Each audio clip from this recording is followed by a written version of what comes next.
Hello out there. I'm live. I'm Len Dorman. I'm your host of the 7PM Paranormal podcast. Happy to have you with us, whether you're live, whether you're watching this recorded. If you're watching this a couple of weeks from now, send me some lotto numbers that won this time. Don't send me that stuff that didn't win. Send me the ones that won, because I need a new pair of shoes. Also need some beer because I'm having to drink cola. All right. We are going to talk about a little bit about NOLA, kind of like I did last night. NOLA! Okay, we've done. That's the end of the show. Have a good day. I mentioned it. No, really. It is time to bring out a guest. But first, we do have a small announcement we're going to make today. So we got to break out the three-ring circus, bring out the dancing girls, bring out the girls that swing around half naked, bring out the trapeze artists, run the elephants through the house, get some horses out here, get the guys with the shovels behind the animals, of course. We got a special show coming up. We're going to bring out Jennifer Talley. Hey, you. Can you follow the elephants? I am. They're just leaving. Okay. They're going down to Bourbon Street. They're going for a purple drink at Lafitte's. Oh, yes. The trouble is, but see, before you go to Lafitte's, the elephants are gray, standard thing, crapping all over the streets, standard elephants. Yeah. After you spend some time in there, and after 3 or 4 purple drinks, you're seeing pink elephants dancing around, holding an umbrella with their front legs and dancing around on just their back legs. Yep, it's about right. Second line of elephants. Your other half, Chris, talks about the hangovers those purple drinks can cause. That's what I hear. Oh, you've never had one? I did. I am not a frozen drink girl. Oh, okay. What do you like to drink? what I'm drinking now. I'm a vodka girl. Anything on the rocks. I'll even if I drink a bourbon, I'll even put a splash of water in there or drink it with an ice cube. But I know that it's that ice cream headache. I can't do them. But I have had purple drink because you have to. You can't You live got here. to. You just have to. So yeah, I got an ice cream headache from them. So no, I get my pink elephants from other sources. Like they're hurricanes or something. Yes. Oh, and Lafitte's does make a really good hurricane too. That's not my favorite. I like a little bit sweeter. What is the name of that other place? Patrick O'Brien's or whatever it is. Pat O'Brien's, yeah. Mm-hmm. Yeah, they've got a good hurricane. They do. They do. They have, and their courtyard is so much fun with the fires and mountains, and yeah. I've got pictures of Galen on in the courtyard there. Oh, it's beautiful. Gorgeous, gorgeous, gorgeous. Of course, another fun place to drink is the Aspen's house. Been there. Tried the absinthe. It's different. Yes. That'll give you a headache the next morning. It does. If you have any, you understand Crowley's inspiration for his book, The Greek Goddess. Like, well, it's that kind of thing that you drink too many of those at night, and you can't wait to walk down Bourbon Street and stop by one. I call them closet bars, the bar with the door that opens to the outside behind the bar. Yeah, and you get a grenade that relieves the headache. Oh, the hand grenade. Yes. Now those I drink sometimes. Mardi Gras usually. Those I've had because you can get those on the rocks. Oh yes. People don't understand they shouldn't have more than two. Well, that should be true with the purple drinks and the hurricanes at Lafitte's. Probably. Asthma shops about the same way. Limit 2. Yeah. Should be one of the rules on Bourbon Street. Limit 2. Limit 2. Yeah. No one listens. Anyway. Yeah. First thing I'd like to hit is Sean will go ahead and throw up the first photo of the lady in black. That one right there. I believe that's a familiar looking ad. It is. It is. I believe that the New Orleans Paranormal Society, I believe they do tours down in New Orleans. We do, and Chris couldn't be here tonight. He's actually doing one of our public ghost hunts. The city says we're a tour or whatever. I guess we take a group, so that's a tour. But it's an actual paranormal investigation inside 2 haunted locations in the quarter, complete with a little bit of history. We don't focus as much on it unless it's fairly significant. And then you learn the proper way to use the ghost hunting stuff, equipment, and how to tell false positives, because that's important. That's an important part of it. Sometimes the squeaky floorboard is just that, the squeaky floorboard. So Chris is off doing that right now for our 8 o'clock. I think he's going to the Andrew Jackson in the Voodoo House tonight. There you go. Go ahead and throw up the other picture, please, Sean. Here's your information. Yeah. So if anybody wants a real ghost hunting tour in New Orleans, there you go. And we have access to 5 different locations depending upon the day of the week. And we choose 2 every night based on their availability, group size. Hey, Roger. So you could take this several times and not go to the same place twice, which is kind of fun. What are your other 2 places? We mentioned the Voodoo Shop and Andrew Jackson. We have access to the Hotel Provincial. One of the buildings there was the site of our first hospital here in New Orleans in 1722, called the Royal Military Hospital. So that's got some stuff there. And we have access to a business that is formerly a Church of Witchcraft and recently revived that coven, the Religious Order of Witchcraft. And at times we have access to the seance room at the Vampire Apothecary Restaurant and Bar, which used to be a voodoo temple. And the seance room used to be, when it was a voodoo temple, the inner sanctum, meaning that you had to be a very high level of initiate in voodoo to even walk through the door. And there's a pretty cool couple of energies there too. So it's actually starting to become another favorite place of ours as we get to go from time to time. Because I mean, it's an operating business and restaurant, you know. We don't Right. always have that opportunity. And if anyone's looking for a place to eat, the food is fabulous. So Very cool. delicious. Did Chris tell you what I did at the voodoo shop? Uh-oh, what'd you do? He might. Well, he was already picking on a young kid, and he already informed me this was happening. You've seen this game go down before. Yeah. So we got in front of the voodoo shop, and he says, when you go through that gate, don't do anything in the yard. Be quiet. Don't pull out any equipment. Just stand there. Because we don't know what's going to happen when you go through. And he said, Lee, you got anything you want to say? I said, Chris, I want you to do me a favor. I pointed to the kid. I said, I want him to be the first one in the gate. His eyes got really big, and he started looking to his mother. And his mother said, that's okay. I'll be behind you, pushing you through.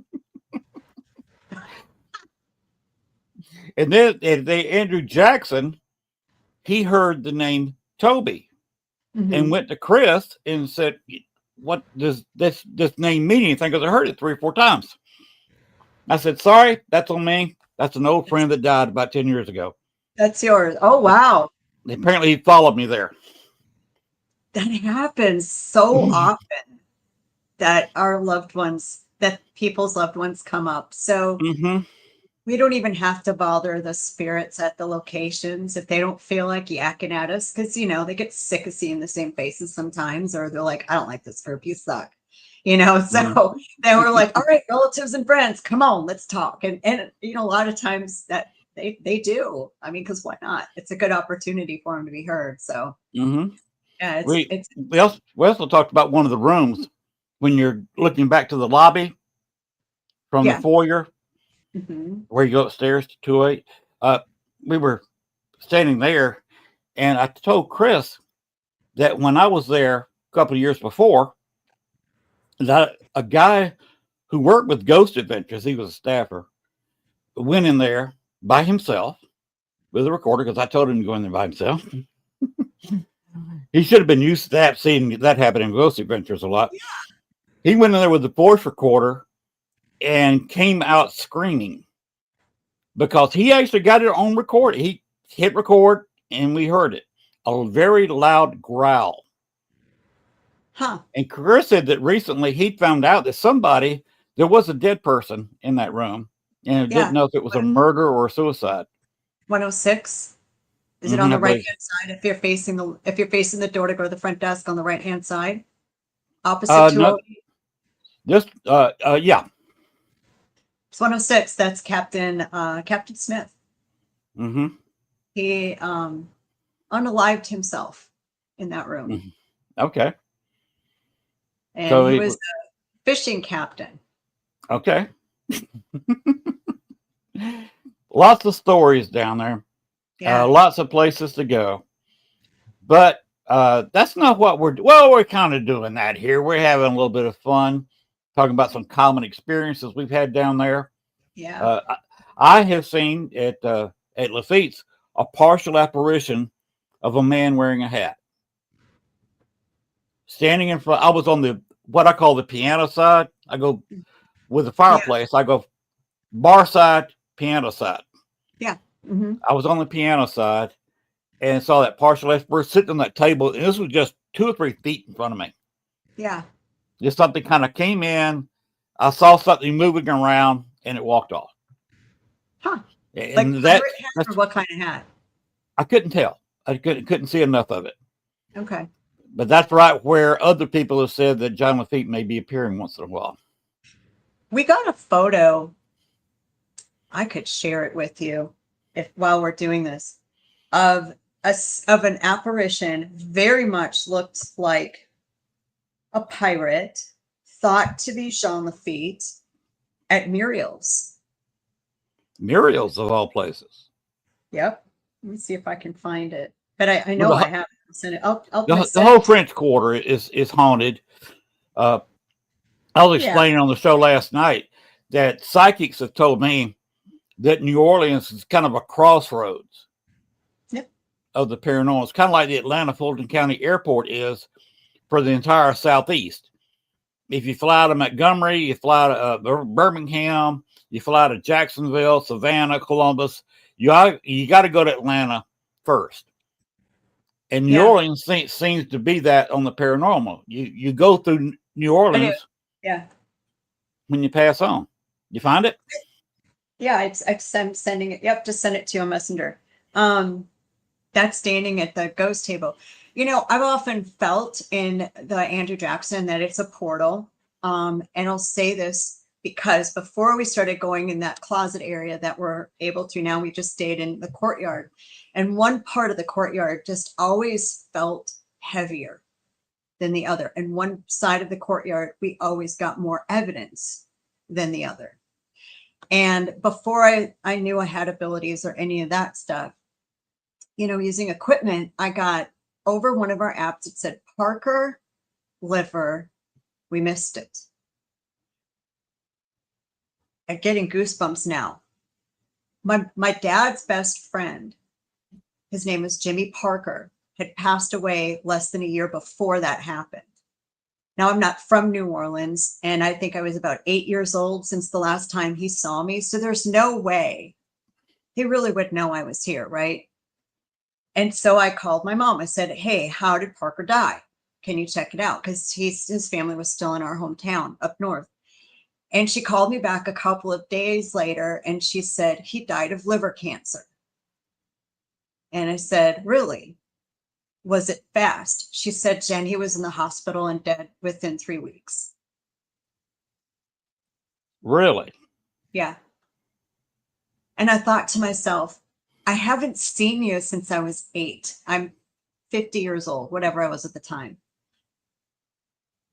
Who told you I was here? Do you know what I mean? So really, I mean, that was just early on and just doing ghost tours and a little bit of the hunt. And it just started making me think, why are you here? And who told you about me? And so that's really where like my whole theory about the Andrew Jackson being a portal, because it's just person after person after person after person. And I've been told even by local psychics too, that they believe there's several portals here in the city. And I don't doubt that. I don't doubt that in a minute. That was taken in front of the ghost table at Muriel's through the doors. Wow. That's a pirate outfit, is it not? I mean, it looks like it. I can't say for sure. Looks like he's got something on his belt. Mm-hmm. That could be a sword, or it could be the butt of a single shot of a gun. You know, muzzle load gun. Yep. And I'll attest to the picture, because when I did these and people would take pictures on the, you know, the walking tours and stuff like that, and I would give them time to stop and quick look at their photos. And so I know this is not edited, because this girl took 3 pictures, like a photo, like a photo burst, right? Animated, which would be now. And this was only in one of them, of that whole burst. This was the only frame it was in. Wow. That is interesting. That is a full-blown shadow figure there. Oh, yeah. And you can almost see through. It's almost like you could see the tablecloth a little through them. Mm-hmm. But right in the center there. Yep. And it's aligned with where you can see the table. And the hand on the threshold, like he's walking in or is talking to something. But yeah, that's one of my favorite pictures. I bet. The thing on his belt that I said could be a sword, it could be a gun. Those single shot guns had a big knob on the handle. Mm-hmm. You know, below when you're holding below your hand. Yeah. You know, down in here. Yeah. Because they only fired one shot. So what you do is flip it around and just bust some heads with it. Oh, makes sense. Yeah. And that's why it had a big knob, with usually kind of a sharp knob in the center of it. That was kind of pointy. And that way, when you hit somebody in the head hard enough, you usually crack their skull. Yeah. You know, in a fight back then, you're not trying to hurt somebody. like you do nowadays. You just hit them with the fist and knock them down. Okay, I'm done. Walk away. No, they were trying to kill people. It was life and death fights, is what it was. Yeah, it was Yes. not. There was no in between for a lot of those. There wasn't a submission, anything. So yeah, for sure. Well, all right. Let's go on to our slight announcement. Something is upcoming. Our little bitty We, uh, announcement. we got a hint down below. We also have a hint right behind your head. There it is. Ta-da! Guess what's about to happen next year in New Orleans for the first time? Yes, we're super excited. So yes, New Orleans. Hey Gwen, our first ever Paracon in New Orleans, July 31st through August 2nd, 2026 at the Crown Plaza in New Orleans. So it's the edge of the French Quarter. We're beyond excited. And you know, Len, we have been working on this for a while. Website is live, neworleansparacon.com, and all of the packages are up. And our hope is that this is, Chris always says preeminent, and I hope for that. This is educational focused. This is not only can you meet and greet your favorite celebrities, but this is let's learn something, right? We found over time on the ghost hunts that we've done, we did a Graveyard Fest last October with Dalen Sprout of Ghost Brothers. Love him. He's a fabulous guy, super fun to work with. What you see is what you get with him. And we found with his group the need for knowledge. It was like a parched thirst for an outlet for the right way to do things. Develop my psychic abilities. Do I have any? How do I protect myself? Oh my gosh, I'm supposed to clear off after investigation. Well, how do I do that? It was just over and over. And we thought, even in my search, when I found out I had some abilities in New Orleans, think about it. I'm living in the quarter, right? It took me 3 years to find somebody to help me. Just think about that. Nobody wanted to help me. Nobody wanted to be a mentor. Nobody wanted to be a teacher until I found one person, two people, actually, Sam and Brick of Hands of Fate. And I'm forever grateful to them for helping me. And so to have now an outlet of actual mentors and courses and people for people to go to and learn the right way to do things, it's so important to us. And we also wanted to focus on, let's make this affordable. We have one package that you can just pick a la carte. 2 people in a king room in the Crown Plaza for 3 days and 2 nights starts at $300. And that gets you into all the free classes and the vendor area. And then you can just pick the classes a la carte as you want. You can add on a ghost hunt or a special event as you want. And we've enabled, and it will be up probably in about a week, you get to use Afterpay. So you don't have to put this on a credit card. You could spread your payments out and interest-free in a certain amount. You could pay over months. So we really, really, really wanted to focus on trying to make this as accessible and affordable to as many people as we can. And our lineup, I see some of our people is here. Hi, LTB. And I think Ron Yacovetti will be watching at some point tonight too. He's also on the lineup. So we're super excited. Roger. So you want to talk about the headliners? Let's do it. Let's do it. So if I tell you, we have the godfather of the paranormal and haunted things. Who am I talking about? What's the first person that comes to mind? Well, it actually, I cheated on this question because Well, wait, people. wait, wait. Let's time out. Let's see if anyone gets it. Let's see Well, if anyone gets it. I'll give them another hint.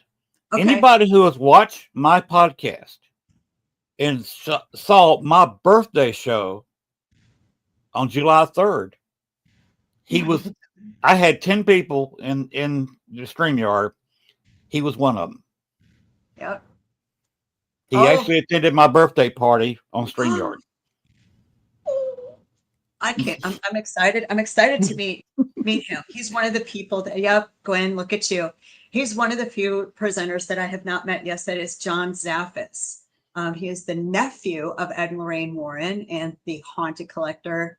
And he, from what we understand, does not get out at paranormal events outside the East Coast very often.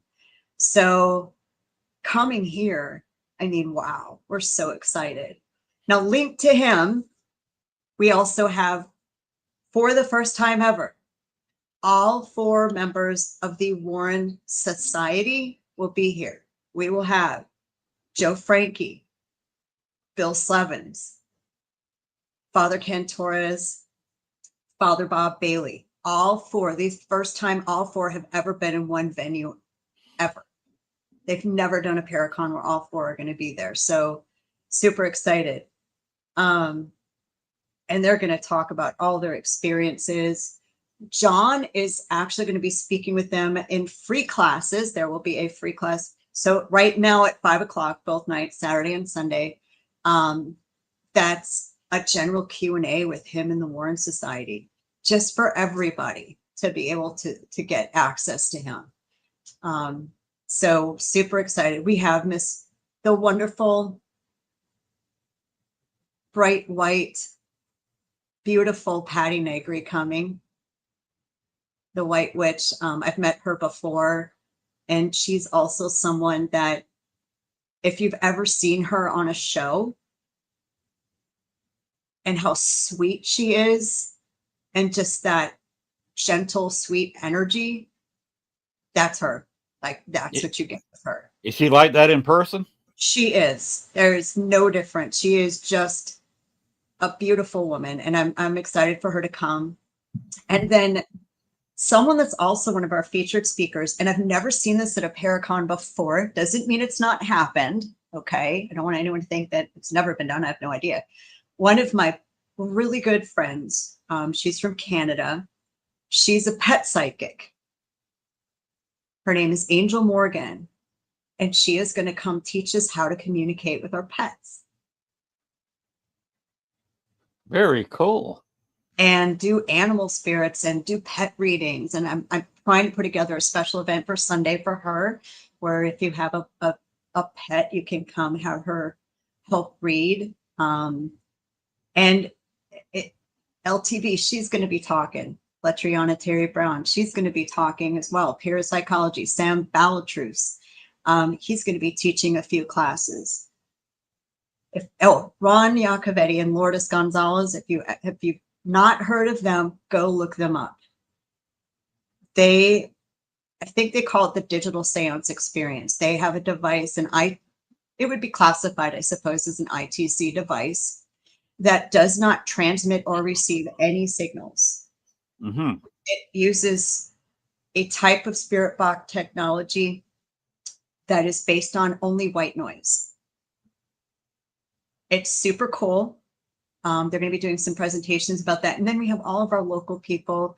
Voodoo Authentica here is going to be doing different voodoo panel and discussion, how to make your own gree-gree bag. Hopefully, I don't know if they're going to set up to do readings or not.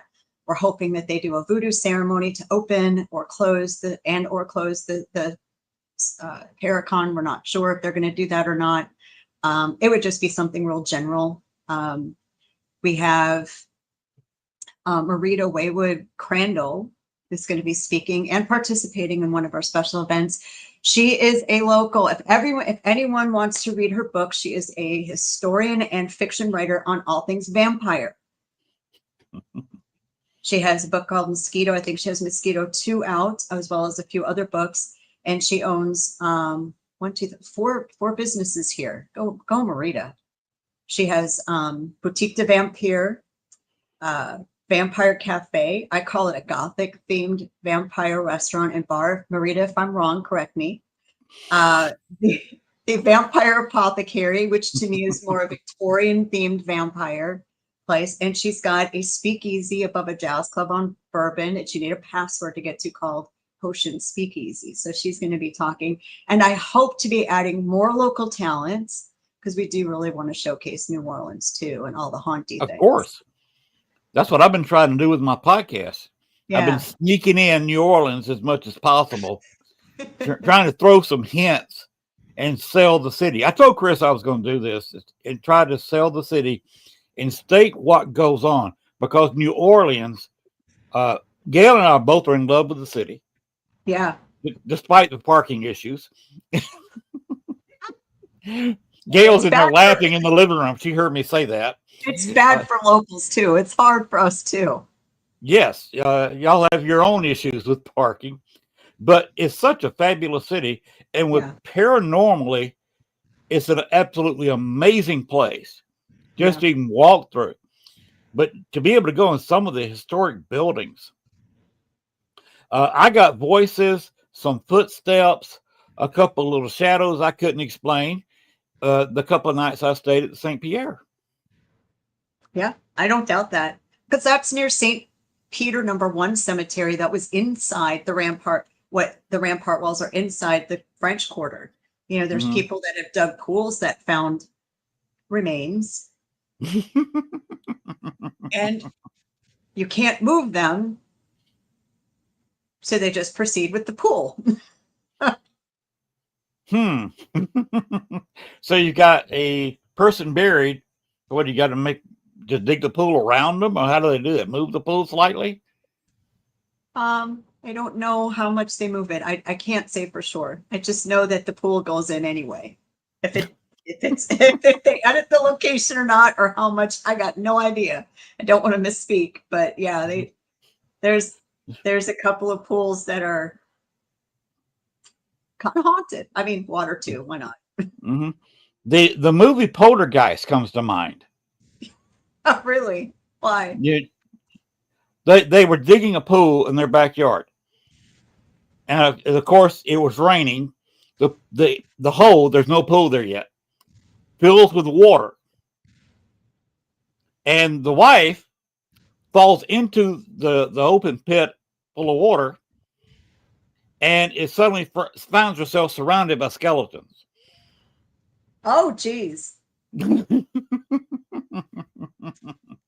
And the actress got freaked out after that scene, because she found out that instead of using a plastic skeleton, they actually had found a real skeleton.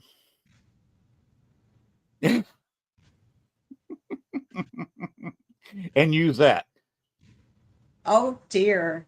Yes, and she found out about that later and creeped out, because they had a really close scene. The skeleton had its kind of arms all over her, and they were face to lack of face, I guess. Oh my gosh. And she was thinking it was a piece of plastic. No, that was a real skull. Oh my gosh. Oh, no. That had to freak her out. I mean, it's Yes, so it funny. It probably wouldn't have freaked me out, honestly. It would freak me out jumping into a pool knowing a body's buried right next to it. Really? I would be nervous swimming at night, and I'm a notorious person. If I got a pool in the backyard or I'm visiting somebody, of jumping in the pool.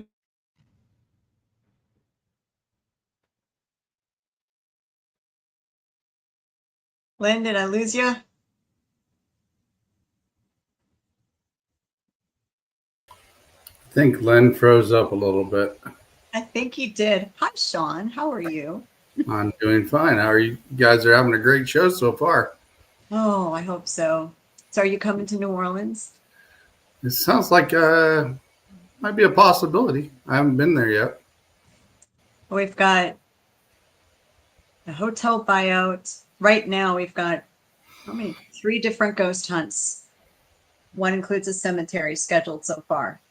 And then as we get more interest, we're going to add a few more locations on. So we're excited, you know, and people can bring their own equipment. I mean, have you done other Paracons where you do their ghost hunts? Yeah, I've actually done one a couple times, and actually tomorrow night I'm going to the Sanctum of Souls.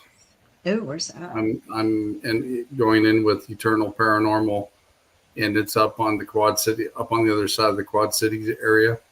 So I'll be going there. It's an old church.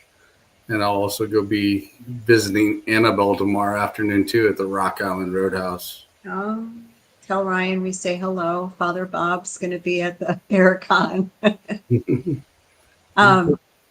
I hope people. So we've heard of some Paracons let you bring your equipment on their ghost hunts, and some don't. Yeah. Have you found that? Yeah, some do, some don't. It just varies. Yeah, us bring it. There's only one thing so far not allowed, and that's any talking stuffed animal.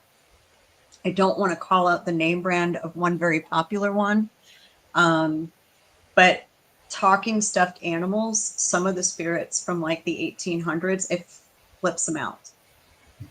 So far, that's the only thing we found that doesn't do anyone any good. Other than that, bring it. Bring your stuff.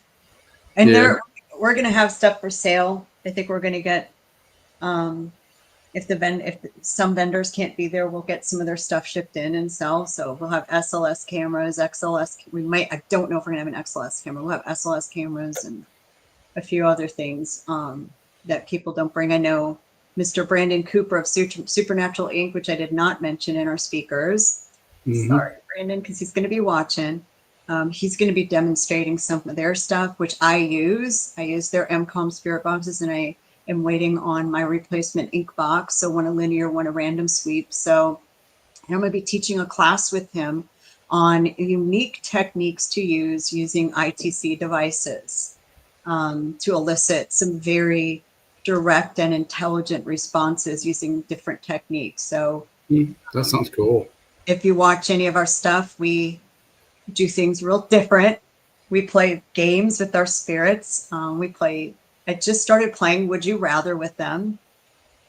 Then we use a spirit box and a K2. We play blackjack. We play poker. I've actually played poker with spirits at the Bell Mansion. That was interesting. It works so well. I mean, and have you found that they cheat? Mm-hmm. We actually put a REM pod between 4 of us and posted a light toward each of us at the 4. Yeah. And we were asking the spirits who was going to win, and it would light up that REM pod on who would win. It was crazy. And they were right. So we'll have blackjack, and we'll have like the next card, either the down card of the dealer or the next card to be flipped up that's still face down. You know, could you tell us whatever card we're pointing to is? And they know. Mm-hmm. Even when we haven't looked at them. So you wonder, okay, now how do you see? And do you see through? And how do you stop at just one card? And my brain just went to so many places. So it's really kind of cool, especially when you get skeptics on. For us, we get a lot of skeptics. They can't argue that. We've actually used little mini Tesla coils, and it almost sounds like they're talking like on Charlie Brown, where you can hear the syllables. If you listen close enough, they can actually talk over that Tesla when it sparks and arcs. It's pretty interesting. Yeah, so we're super excited. I should share with you guys the website. They could go through it. But we're going to have a vampire panel. That sounds cool. And some people on the panel will be practicing vampires. Cool. And you can hear about that practice and how Hollywood it's been, and how inaccurate. Surprise. How entertainment value, I won't say inaccurate, how entertainment value Hollywood has made it to be when it's just not like that at all. So people will be able to basically have an interview with some vampires. I'm waiting for Len to log. I told him to log back in. He must be having some major issues with his internet. His internet. I'm surprised it's not us because I've been struggling all day Oh, with internet, and I thought, boy, just not right now, not today, not now. the last 4 months I've been struggling really bad, and last night they actually put fiber optic in, so things are going good so far with mine right now. You're so lucky. You'd think that a place as business centric and tourist centric like the French Quarter would have fiber available to not only the businesses and the restaurants, but we don't. I'm surprised we don't still have dial up in the AOL tone. With you. Sometimes I'd almost take that dial up. It was more reliable than some of the regular internet at times. Sometimes for sure. Sometimes for sure. Let's see. I am going to resend him a link just to make sure he's got it here. I'll pop out. I'm going to pop right here real quick. Whoop.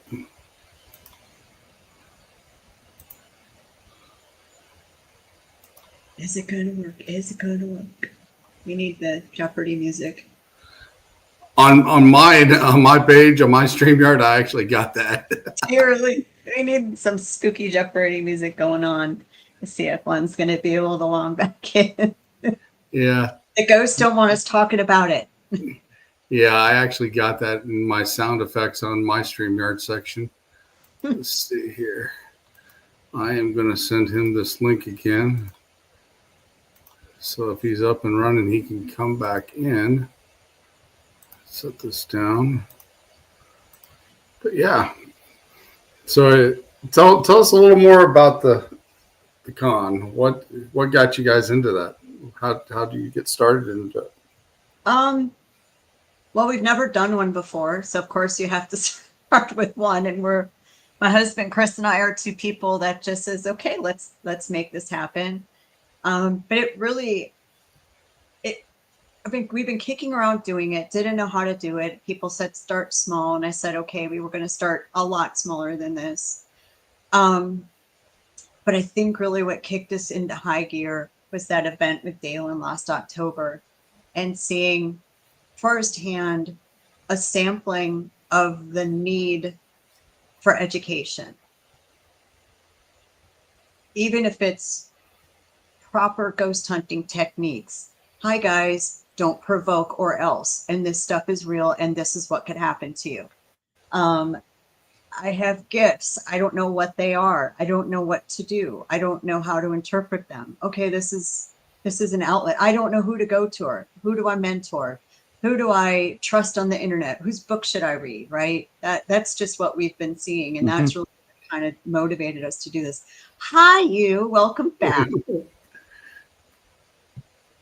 Maybe he is back. Yes. Yeah. This has happened to me before. I've talked about New Orleans before.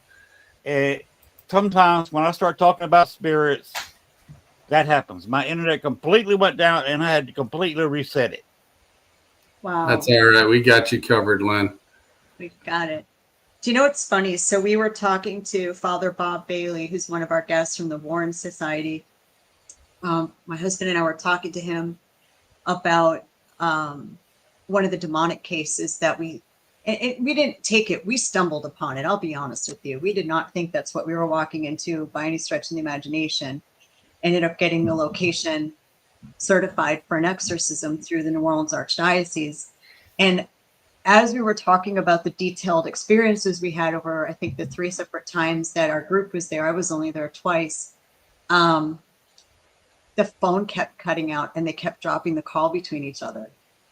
I don't know if it was Father Bob or Father Ken. It was like, they don't want us talking about him. But we were just, we were sharing a bunch of experiences. And I think that's one of the topics they're going to cover is, when you decide to be an investigator. So when you decide, okay, this is, for us, it's our career. This is how we make our living, right? The public hunts. We don't charge for private. So this is my living. But a lot of people, it's their hobby, right? And I'll be honest with you, it's one of the most dangerous hobbies you can have, in my opinion. It can be. Because you have no idea what you're walking into. Ever. Never. I could go to some of our other locations that we go to every night and I could still tell you there's something new there. And that's something that I think people need to learn is, we ask them, well, what's your cleansing ritual before and after? What's your protection ritual before? What's your cleansing ritual after? And I get deer in headlights sometimes. I thought, but you have to do this. Mm-hmm. You choose to do this. You need to do it all. So and I know that's some of the things that they're going to cover, and we're going to help cover as well. Is we can't stop you from choosing this as a hobby. There's no idea. There's no way we can. We can't tell you no, don't do this, especially because we do it, right? But at the very least, we can give you some techniques and advice on how to keep yourself a little bit safer when you do it, and recognize when you're around something that isn't quite what you think. Kind of like happened to us at two of the private cases we took early on in our career when we were gung-ho, we're going to catch this evidence, on that phase of investigating. And now we're not, because those two knocked us into reality pretty quick about the stuff you can encounter. So hopefully people will at least learn from our mistakes. I'm happy to tell everybody any mistake I've ever made on these, for sure. So hopefully that's something that people can take from this as well. If you're going to do it, by God, this is how you can keep yourself as safe and protected and as possible. And if you're not, because you can't really protect yourself from everything, I've had to have what I call shamanic clearing by one of our friends done at least twice. Mm-hmm. And you know why? I don't know that I did anything wrong. I just walked in the door. And there's just some things that no matter what you do are just going to stick to you. And you need someone else's help, but you have to recognize your own. You have to be very self-aware and saying, something's not right with me, right? I don't know if either of you have ever experienced some of that stuff where you're just like, something just got a hold of me, right? Yeah. Yeah, I've dealt with attachments before and taken them away from people. And I've actually had shaman classes for the last 3 years now. Yep. And I've done Reiki as well. So, yeah, I know that feeling that you're talking about. You just know. I had one of the spirits at the Andrew Jackson, Len. Did we talk to you about how priest followed me home and beat me up for a few months? No, we did not discuss that until right now. So so one of the things that we do, especially since we do go to location over and over and over again, is we feel one of our responsibilities is that if you need help crossing over and we can help you, we're going to try and we're going to do it, right? That's an important part of this. You're not here to perform for me and my group. If you feel like hanging out and socializing, great. If you say, I need help and I want to cross over, great, let's do that. And we had one, it took us 4.5 years to convince of this, one of the spirits, the Andrew Jackson Paul. And so as I was doing it, we had a spirit box running, and this energy there he wants to be called priest, was cussing me out. Stop it, you effing bees. Stop it, you effing bees. Stop it, stop it. And for about 4+ months after, I'd wake up every morning and my arms from my elbows down and my legs from my knees down felt like someone was just constantly punching me. Like had punched me all night, and I felt drained. And I wasn't right. I couldn't focus. I felt off. Went to an exorcist priest we're friends with. He did some work on me. Went to a voodoo priest, Papa Czar, who works at Voodoo Authentica. He's going to be at the Paracon. He gave me some things to do, and it just is almost like there's just one thing missing. So finally I did meditation and I could see what was doing it to me.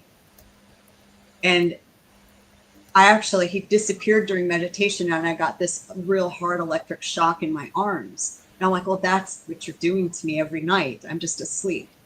And so finally, I think since I kind of identified who it was, and that was where it was like, okay, no, you're not allowed to come here. You need to go because I've got more people to call if you don't stop. And then he just does not like me because I crossed that spirit over. And I always tell him, I tell you I'm sorry, but I'm not. I tell you I wouldn't do it again, but I will.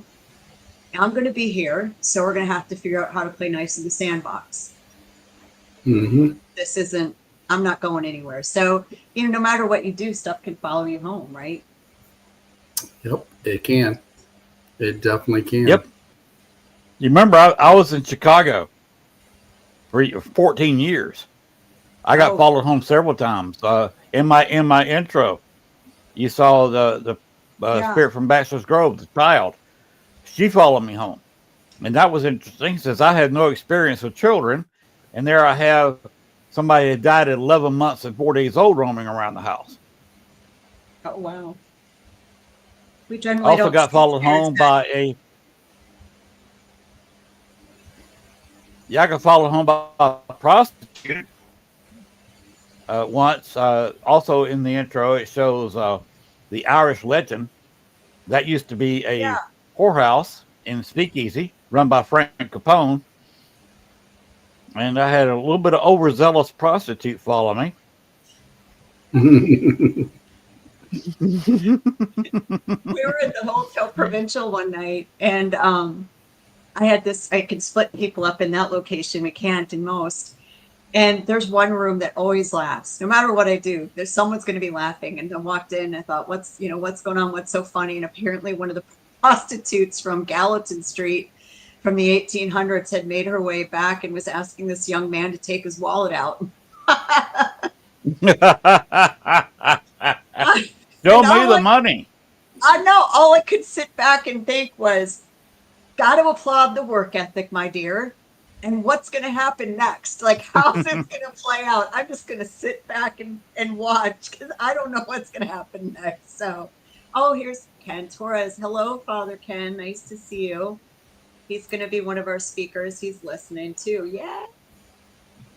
We were lucky enough to be invited to be a part of his nautical nightmares in San Francisco. We met him and Father Bob and Joe Franken. Man, we had a fun time. We got to spend the night on the USS Hornet,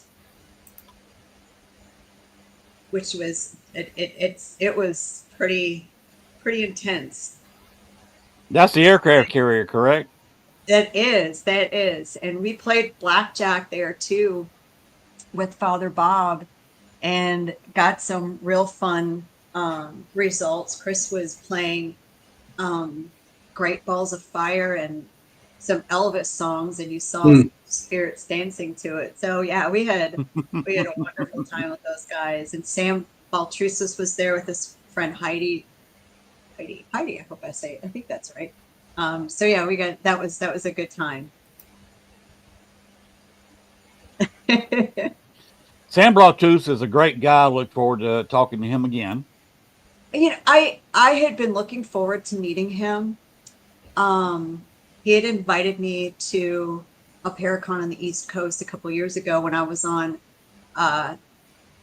Haunted by History. It's these girls from Canada that came down here and did a show with us at the Provincial, and they were going to be at his Paracon, and I couldn't go. I think it was right in the middle of like a trip and private hunts and stuff like that. So I'm really glad we got to meet him out in San Francisco and spend time with him. That was fun.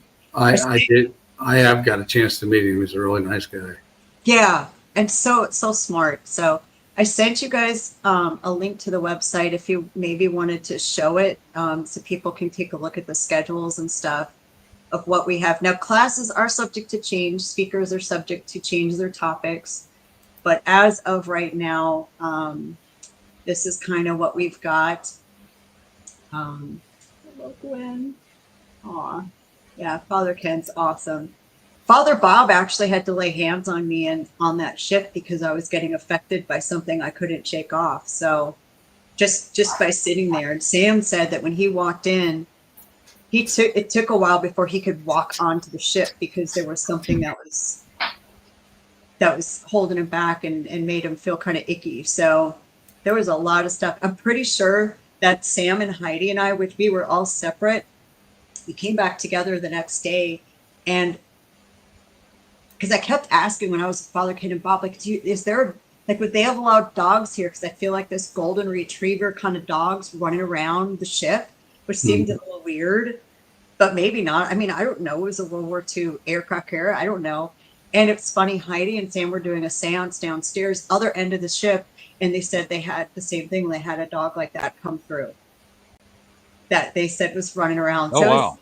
it's just kind of interesting that I'm like, oh, good, I feel better. I'm not making this up at all. Well, one thing I haven't mentioned to you, Chris says that I'm going to be podcasting the entire Paracon. That is the rumor. I had forgotten about that. Thank you for reminding me. I hope. Also, I'm willing to sit there wherever I'm sitting, podcasting. If anybody wants to come up there and talk to me, that's fine. I would love to get Sam Pertus and some of the others to come up there and talk for a little bit. But I'll also be doing a few EchoVox sessions. If somebody wanted to come up and learn how to use EchoVox, I'd be glad to show them.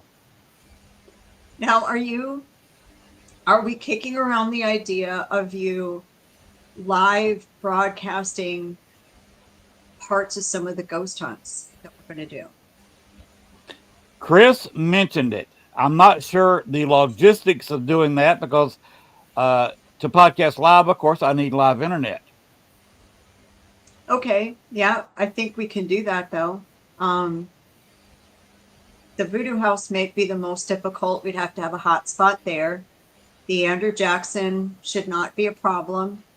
The cemetery, if people are there, would be a hotspot. So we could probably figure it out as long as the cell reception stayed good. I mean, obviously, we can't guarantee anything's going to happen. I'll come talk. There you go. Brandon's going to come talk to you. There you go. Obviously, we can't guarantee anything's going to happen. Right. But this is the paranormal. You can't guarantee anything. And I like to remind people, you don't like every living person you've met either. That doesn't mean the dead have to like you or talk to you, But if you come across as like the fun and a little jokey, and then once you get it comfortable, then you can start maybe asking some personal questions. And I guess that's just kind of our style is, let's have a little fun. Let's everyone relax, with the living and the dead. And then let's ask some, why are you here? Why are you still here? Do you want to tell us something about? It seems to kind of lighten the mood. So hopefully if we just become the most fun people in New Orleans to be around, the dead people will say, these people are cool. I'm going to come talk to them. Right? Yeah, most definitely. So, if you guys want to show, I think Len, I sent it to you, the link, if you want to show some of the classes before we. Did you send it to me? Because with my internet jumping up and down, I didn't go over there and find it on Facebook. I sent it to you. I don't know if I could send it to Sean, but I'm going to try. Okay, let me look. Let me look. My Facebook is at least opening. What's happening? This is why I don't have a regular show on Fridays, because there's everybody's off work and they're gaming around here. That's funny. And I live in a cinder block building. This is why I have a Thursday night show later. All right, I think Sean, I sent it to you. All right, I'm going to drop out and go get it, and I'll be right back. I live so Okay. the building we live in the French Quarter is cinder block, right? So it's not much square footage, and I still have problems from my end to my place to another keeping internet. So I totally get it. But again, so for everybody that's joined Okay. or just joined, New Orleans Paracon 2026, July 31st through August 2nd, Crown Plaza, the edge of the French Quarter in New Orleans. Friday night is a VIP meet and greet with vendors and our guest speakers and the 2 top packages. There'll be a balcony overlooking Bourbon Street. We're going to try to get some beads for y'all to throw. There's going to be an hour early access to the vendor area. You know, something I've heard from some people that have attended these events is that, and again, not everyone, that sometimes the speakers don't get to walk around and see the vendors. And so we thought, what a great idea to open them up the day before the show opens, an hour before our reception, for the speakers to not have to man their booths. They can go look at the vendors. The 2 top packages go look at the vendors, and then for an hour, and then everyone go meet each other. So we're going to do that for everybody. And this balcony is, I think, one of the largest in the French Quarter. So it's going to be amazing. Then we'll start Saturday at 9 a.m. 9 to 10 is just the vendor area. There won't be any classes. Just let everyone visit vendors and speakers. And then 10 to 5 solid, we'll have free classes and paid classes for everybody every day. So there'll be an opportunity to pay for that. Again, the packages start for 2 people and a king room for 3 days and 2 nights at the Crown Plaza start at $300 total, not per person, total for 2 people, total for the room. Tax you have to pay at the hotel. There'll be an estimate online. You have access to the vendor area, all general admission classes. And then if you just want to a la carte some classes and a couple of ghost hunts and then have time to go see the city, there you go. It's like the perfect package for you. And then there'll be some weekend passes and day passes that'll just have access to the vendor area and the free classes. So I think they're going to be allowed to buy the paid classes, but unless you're staying at the host hotel right now until it fills up, we're not going to open up the ghost hunts to anyone outside people staying at the hotel. I'm not saying we won't. And we're going to take a wait list. So if the ghost hunts start to fill up and we need to find some more spaces, sign up for the wait list. You know, the more we get tells us more and what we need. Is, you know, there are other locations we can go to, but unless we show a ton of interest for people to ghost hunt, then, you know, we're going to stick with what we have. But we do have the ability to expand. We will have, I believe it's one of the local and oldest tour companies here who's going to help us with our cemetery ghost hunt. I believe they may be there. So if you want to take a haunted pub crawl or a true crime tour, something like that, one of the nights, or sign up for a night after the Paracon, they'll be there to help you sign up for all that stuff, a city tour, all those things. So you'll be able to really one-stop shop at the Paracon. Again, I will have Afterpay hopefully available in less than a week.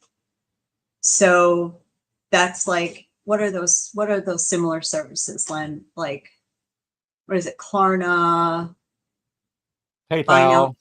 Yeah, like a buy now, pay later. So, Right. you know, some of the top package, so our top platinum package starts at $1,500, but that again is for 2 people total, not per person, 2 people.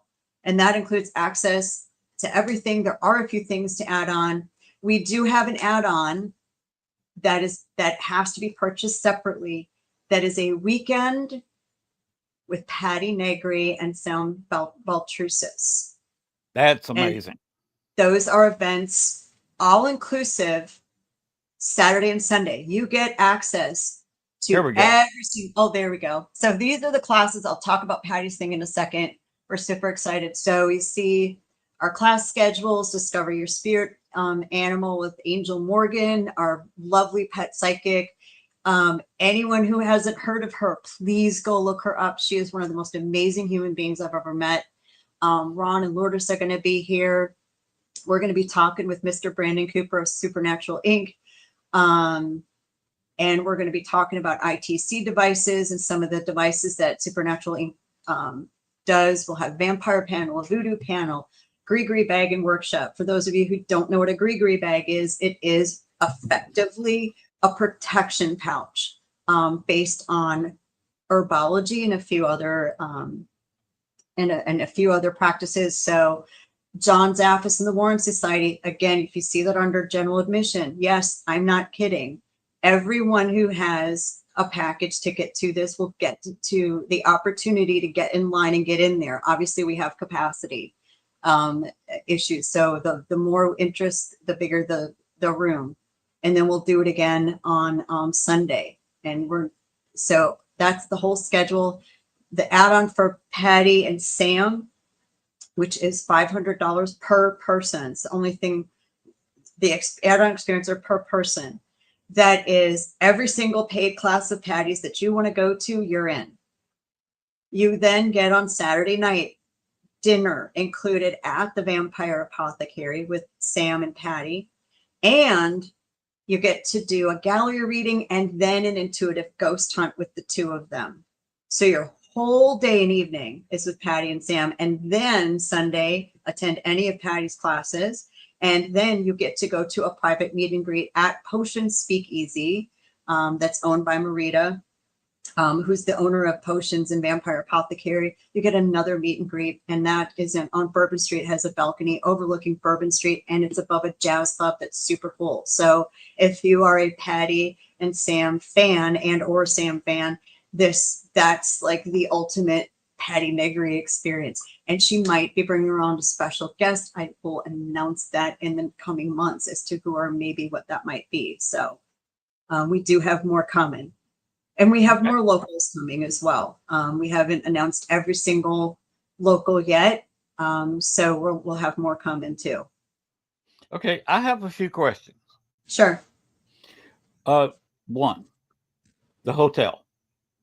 All these packages, does that include the room? Yes. All And three packages that is not a general admission or a weekend pass include the room for two people. Every single one is two people. The RIP, which is more of our a la carte, you can add 2 queen beds and fit up to 4 people. And there is an additional charge for person number 3 and person number 4, which includes your pass to the Paracon and your room charge.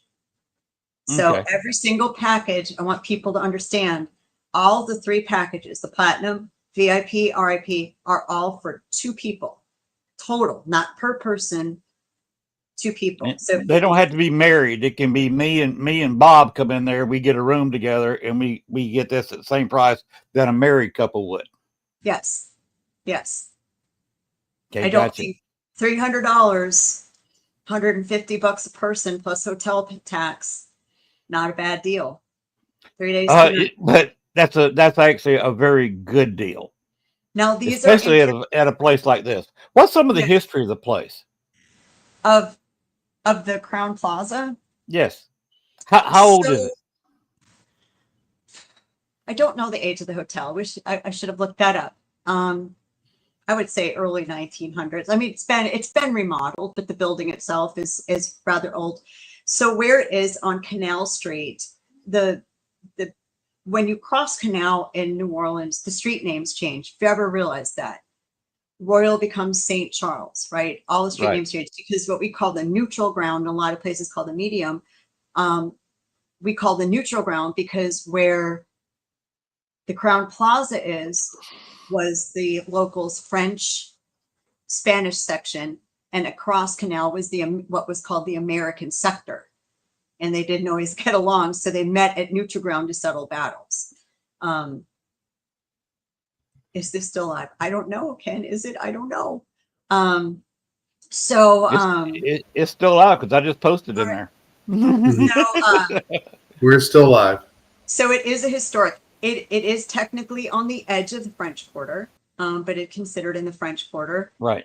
And it has Isn't there a streetcar or a trolley that goes up and down Canal Street? Yes, there is a streetcar. So I encourage people that if you don't need to bring a car to not, there's only one package that includes parking, and parking can be expensive, but we do have some affordable options if someone wants to reach out and find out they have to bring a car. I understand vendors may need to bring a vehicle, so we can work around that. You can also ship stuff to the hotel.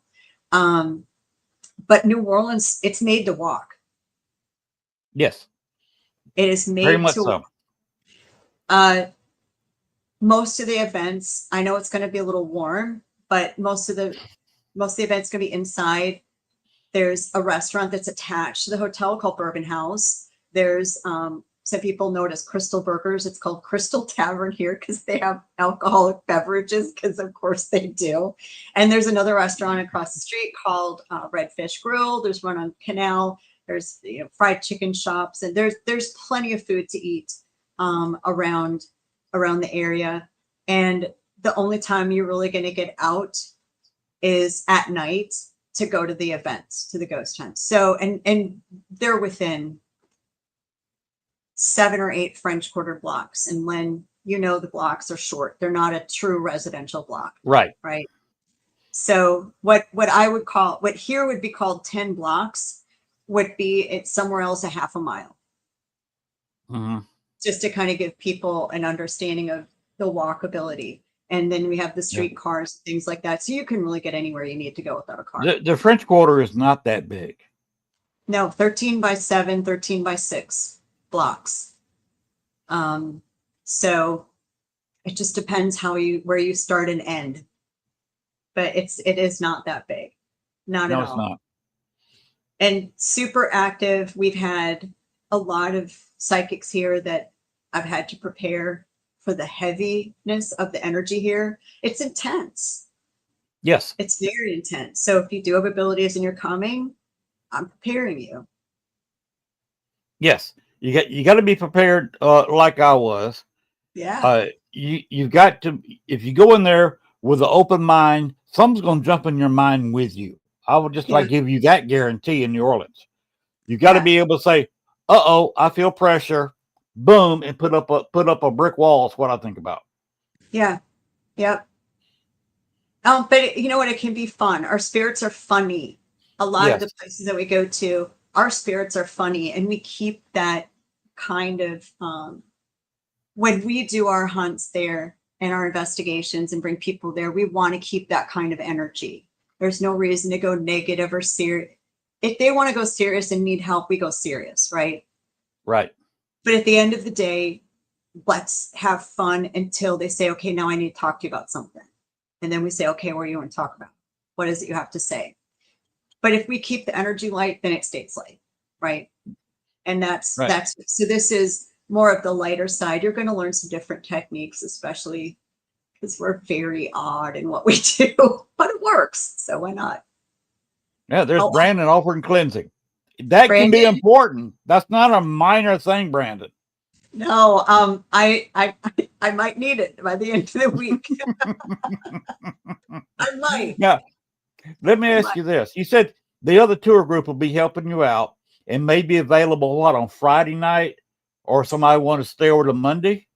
So we are working with partnering with one of the local tour companies that offers more than what we just do, because we really just do the one thing, the ghost hunts, right? We could do a walking tour and all other stuff, but why? Everyone does that. And we're trying to partner with one in particular, and we're hoping to have them have a booth where people can book any of their tours, which is like a haunted pub crawl, a traditional walking tour with stories, maybe a true crime and vampire.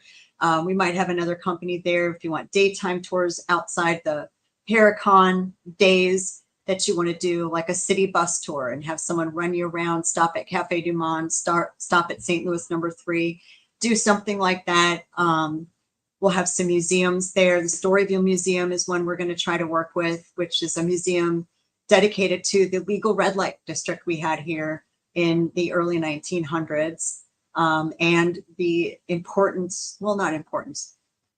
the significance of New Orleans in gambling that we have, because most of the gambling that people do in casinos started here.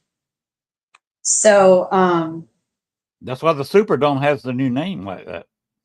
Yes, Caesars. Well, what a lot of people don't know is that because of our proximity to the Mississippi, you think, oh, tell me where you think poker started. I have no clue. Here. On riverboats, I'm thinking maybe. No, it was here. So the French, And when we were spread on the riverboats. Yeah. right, the French brought us roulette. The Spanish actually are who brought us what we call poker now. It was a 5-card game called Polka. And then it did spread up the Mississippi, probably through river boats and other things, and then out to the west from here. And then craps, the game of craps was invented here. It's actually based on a dice game that Bernard de Marigny learned in England when he was studying business. He changed a bunch of the rules. I was saying clearly added a lot. Have you ever seen a craps table?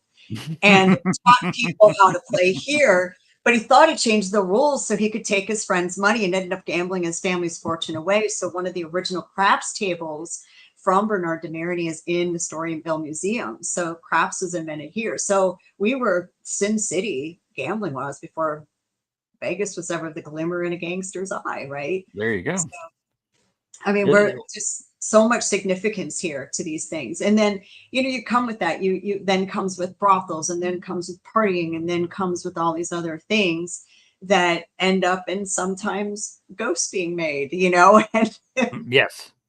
Oh, a lot of people passed away in New Orleans. New Orleans has been there for a long time. You had the mosquito-borne diseases and all of the other stuff that people having crowded conditions, especially when you're as close to water as New Orleans is. Yeah. The swamps and mosquitoes. You have a lot of people pass away. Yeah. There's a lot of dead folks in New Orleans. There is. And even though we were officially founded in 1718, which is just meant when the streets were laid out, the French settlers landed here in 1699. And one brother stayed here. Bienville and Iberville went back to France. Well, Bienville was supposed to receive supply shipments from France. Never got there. 18 years of on his own. They never got here. And so it was about 18 years. So, and they buried the people that had passed in what they called the back of the city. Well, as the city grew, the back became something else. And those that had passed before sometimes weren't moved. Yeah, there may be houses or businesses built on those people now. Yeah, somebody's courtyard. Somebody's swimming pool. Yeah, someone's swimming pool. Why not? Well, because the Lalaurie Mansion, that's one place people come here a lot to see. Everybody wants to see that place. It's a residence, people. The residents here will never, ever allow the zoning to be changed to become a tourist attraction, because there's walking tours out to tell the story in front as it is. And I've told them, and I think it's good because people want to hear it, right? And you can tell the accurate story. But when we launch our podcast in a couple of weeks, it's one thing I'm going to cover is the what we can actually prove about that woman. And there was no proof she did what Hollywood said she did. I'm not saying she didn't. I'm just saying there's no concrete proof she did. And at some point during the remodeling of that house, because it was originally a 2-story, it's a 3-story now, the gallery's wider, they found bones in the courtyard. But at that point, there weren't carbon dating. You couldn't even necessarily tell male from female, all those things. And so you really couldn't tell, were they a cover up from what may have been going on in that house, or had they been there because no building had been constructed on that since 1831. So think about it, 1699 to 1831. Could other people have been buried there because that was the back of the city? Sure, it's possible. But do we know? No, we don't. No, you can't prove it. You cannot prove it. So, but that's something on these other experiences. If that's something they want to do and extend their vacation, then there's other things to do. And there is an offering of keeping your rate that's included in your price, keeping that same discounted rate for people who want to come in longer. They want to come in Thursday, stay to Sunday, any combination. There are ways to extend your stay and keep that discounted rate at the Crown Plaza, so you don't have to check out. So you can do a little bit longer. Well, I discussed that specifically with Chris for a while, and maybe why he's saying that now. Yeah. Because I said Gail and I will probably come down Thursday, Yeah. And that's one of the days you can extend. Yep. and we might stay through Monday night. Yep. Now, on the other tour group, if somebody comes in, and you're going to have people coming in on Friday all day long.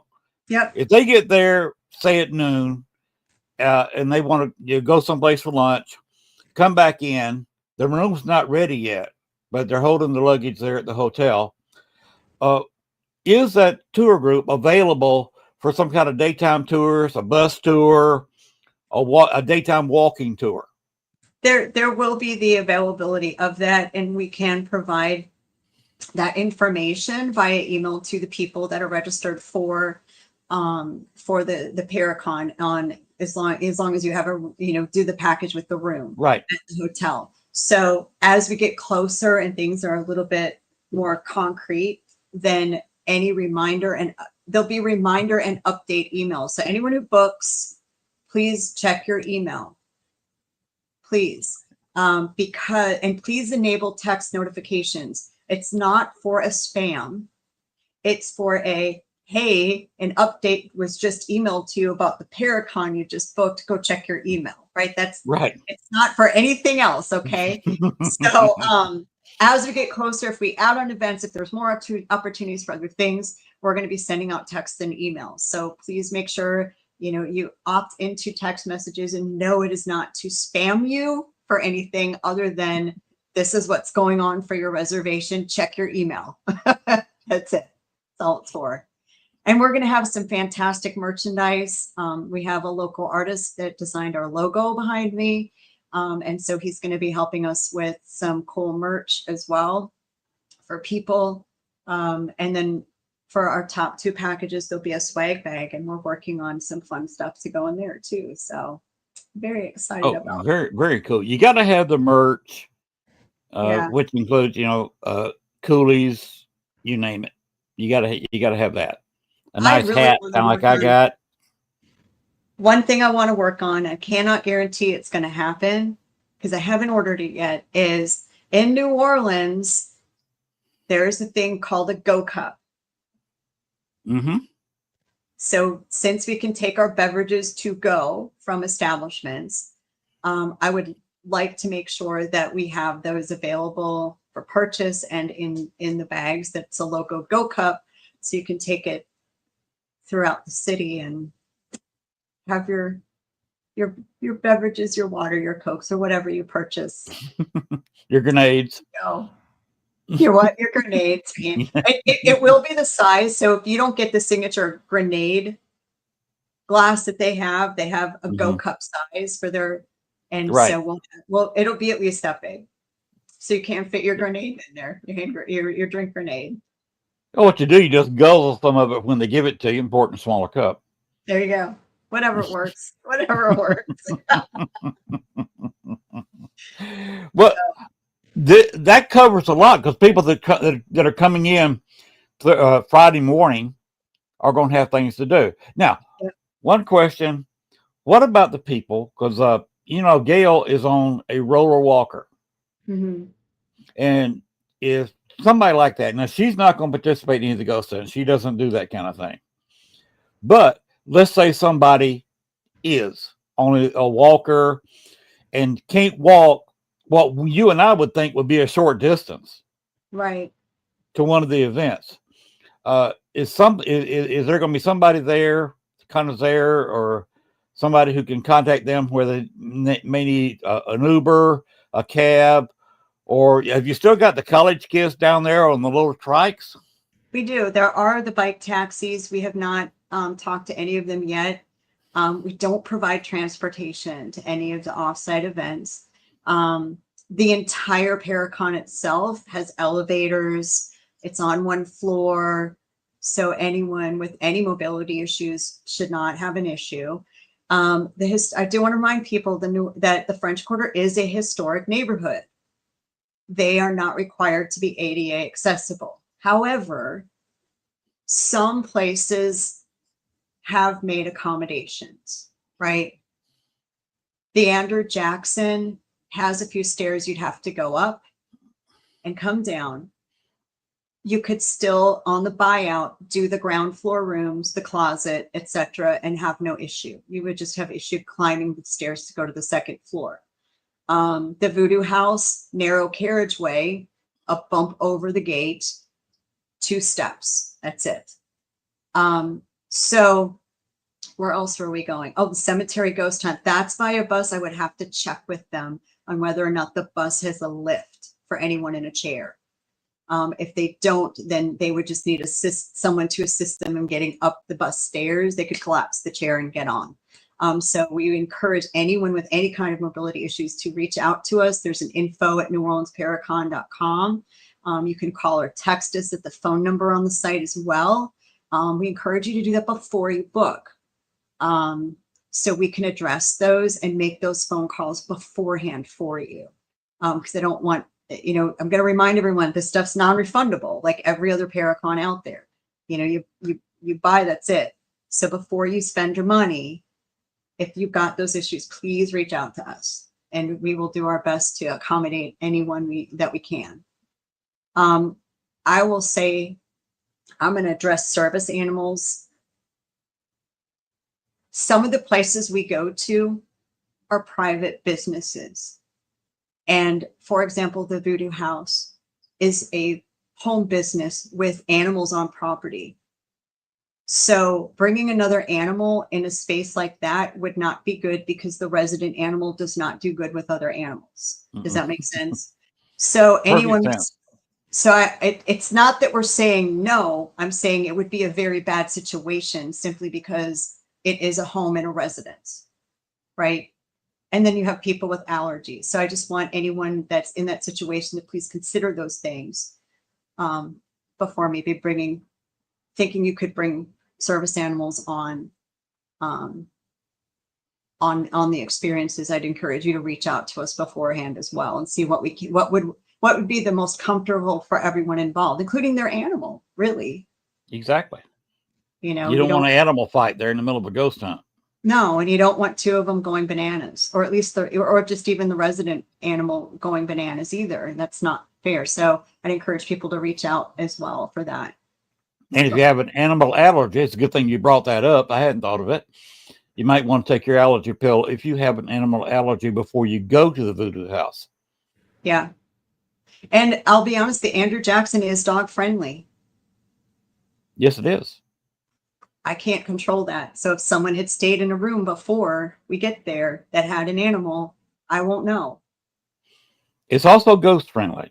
It is ghost friendly. And sometimes they have a house cat that shows up, a living one that shows up in the courtyard. I've had some people, one lady with a cat, like a true phobia cat. I thought she was going to crawl out of her skin. So, so that's the cat is friendly. I wouldn't try to pick it up, but the cat will take a pet. Yeah. Well, if it's Andrew, most people can pick him up if he doesn't jump on his lap, and he has a tendency to jump on the people's laps that are allergic to him. Been there and done that. Yeah, it's just what he does. I can't control it. You might sit down and boom, cat lap. I can't control that. If anybody watched the movie Superman, the dog, the dog, the way Crypto did Lois Lane when she sat down. That's what that cat will do to you. You sit down. It doesn't matter if you got a ghost meter in your hand or ghost box or just a camera. You got to be careful. That cat will be in your lap. Yep. He wants to help. So there's 2. And I think they're both male orange cats. So, but they're pretty friendly. So the quarters of it's an animal. It's a dog friendly. We have colonies of cats here because of rodents. They help keep them under control. So that's the city, and that's what it is. And it's cool, but if you have allergies, it can become not as cool. So bring some medicine. And I will warn everyone, when you're walking in the quarter, anywhere in the quarter, do not step in the puddles, especially if you know it has not rained in a few days. Now we call that not the water. Not the water. I'm not going to say exactly what it is, but nobody knows. There's not a shot Don't out step there in it. that'll hear whatever it is in that, not the water, that if you step in it with an open cut, it's no. I don't care if you're up to snuff on tetanus. No, You still need to go to the hospital. you might. You might. You might grow an extra toe. I don't know. Yeah, Don't step in the puddles. that's why I say do not step in the water puddles anywhere in the quarter. No puddles. Watch where you're stepping. Watch your back, and for God's sake, do not bet the locals on where your shoes are. Oh.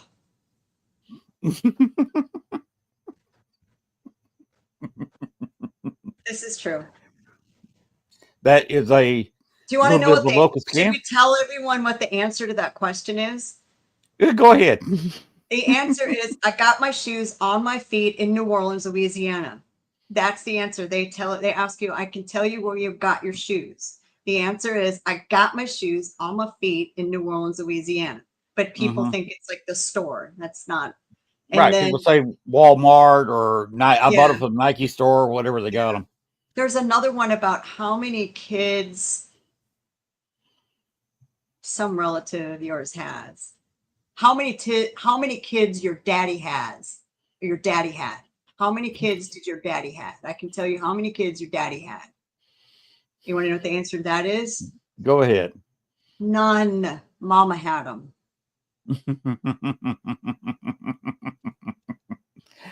A little bit of New Orleans humor. Don't get caught. Nope. You're going to bet them $5. They're going to be taking you $5 from you.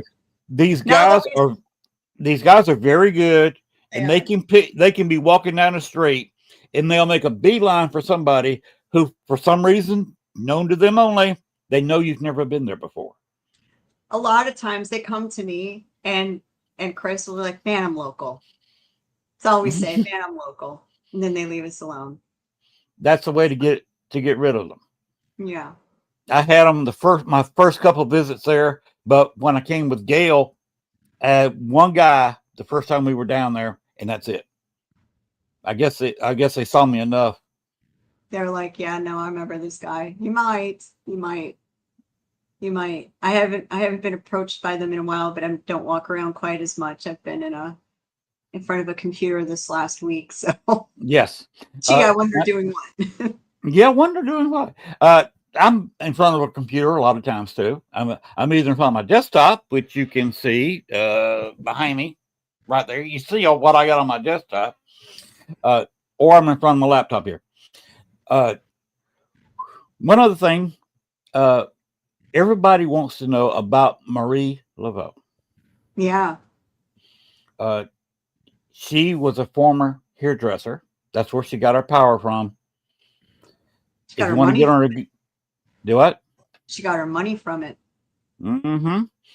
And she also picked up on all the local gossip from the haves because she was one of the best hairdressers in town in her day. Yeah.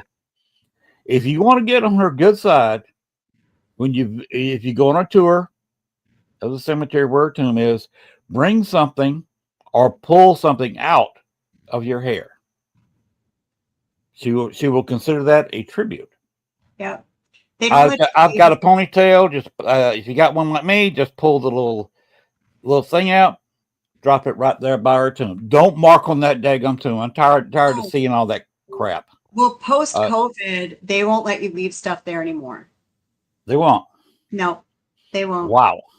People now leave it at the site where her home used to be, which is one of the private investigations we did. We're the only team ever allowed in there. That place was crazy pants. Imagine. Yeah, it was really interesting. So I encourage you to, if you're interested in Marie Laveau, I encourage you to attend the Voodoo panel and listen and ask them about her. You will be completely shocked at the truth versus Hollywood. She was, and people get her and her daughter confused. Marie II was her daughter, who was more into voodoo than Marie was. Marie was a devout Catholic. Yes. Her obituary was written in the New York Times. Most people don't know that. That's how beloved she is in, I don't even want to say was, she is in this city. So I encourage you to ask the voodoo people in the panel. It's one on each day, and it's free. It's a free class. Ask them about her. She's extremely important to us here. Very important. She's a very nice person. She has appeared to me before, and we have spoken. She's very kind to me. There is something about Gail may be a distant relative. Oh, I don't doubt that. Well, Gail's family is from Louisiana. Oh, really? When they were freed, they came up here to Arkansas.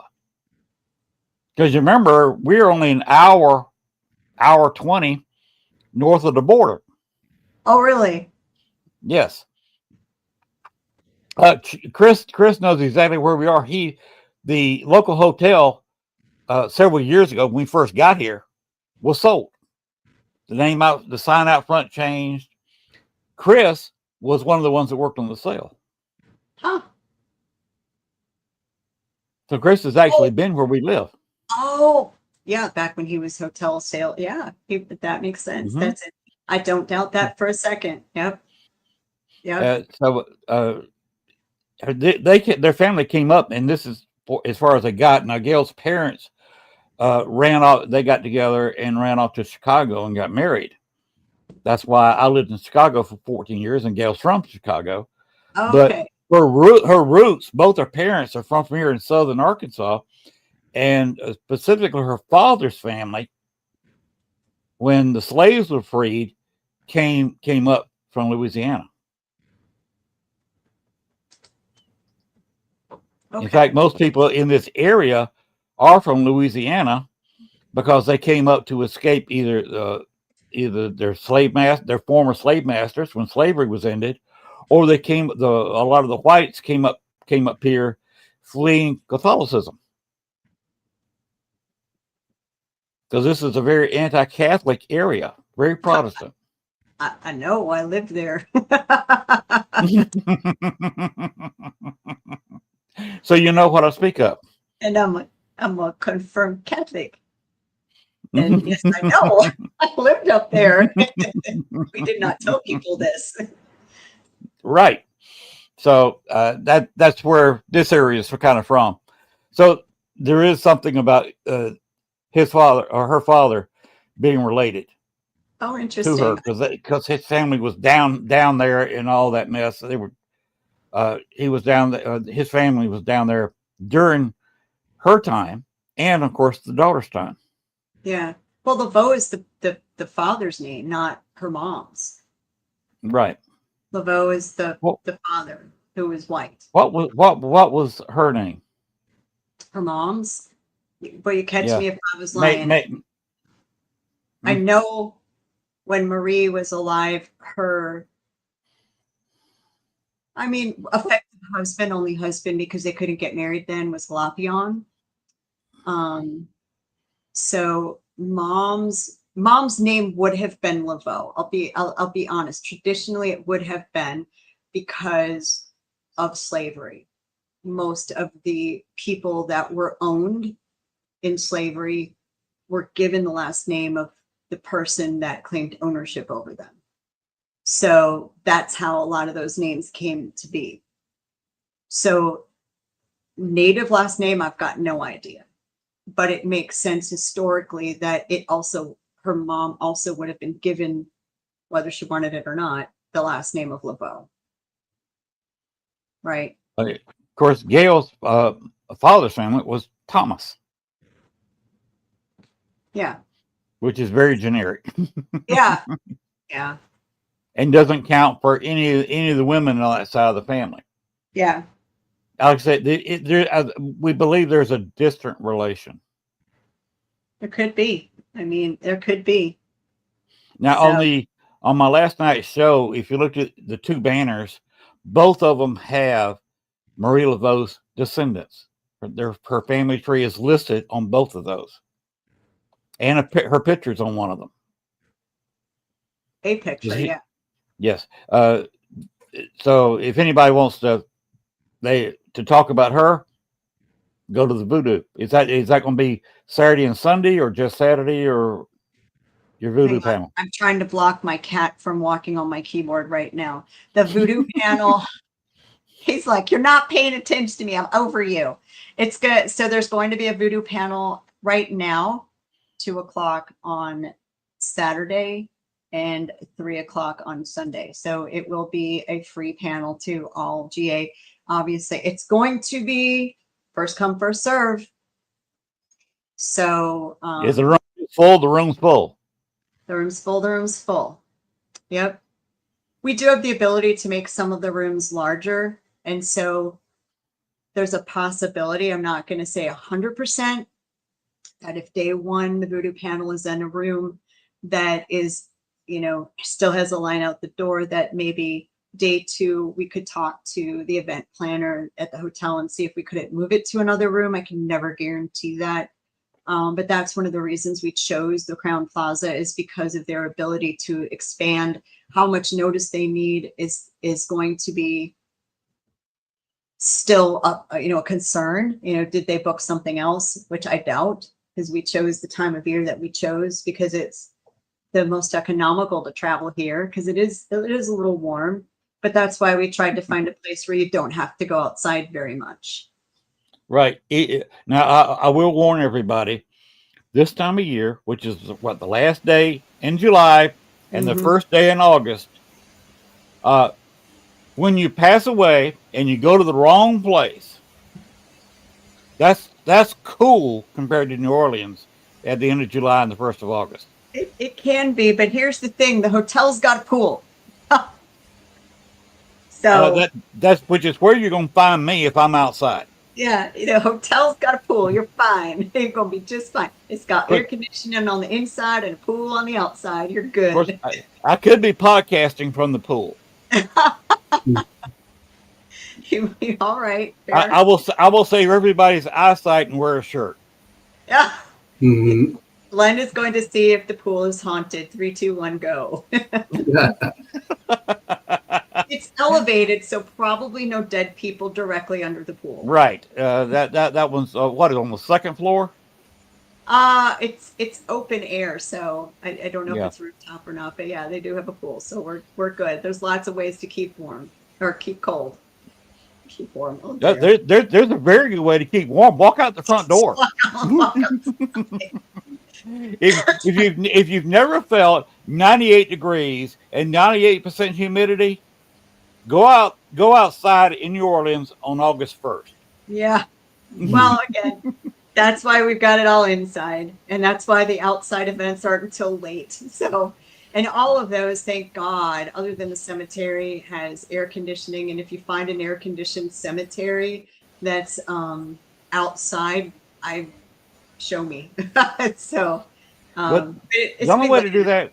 The only way to do that is find you a cold spot that a spirit is producing and get them to follow you around. I guess that's the coldest part of the outside you can be in, is the cemetery, right? No, it's in the cemetery. Ghost hunt doesn't start till 9 p.m. So by then, you're going to be all right. It's going to be fine. So I'll send them to give you a hug, Len.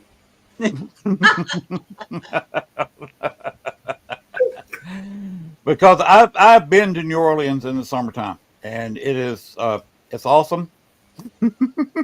Of course, it's great planning on your part. I know it's kind of an insider that's how you do it. Yeah.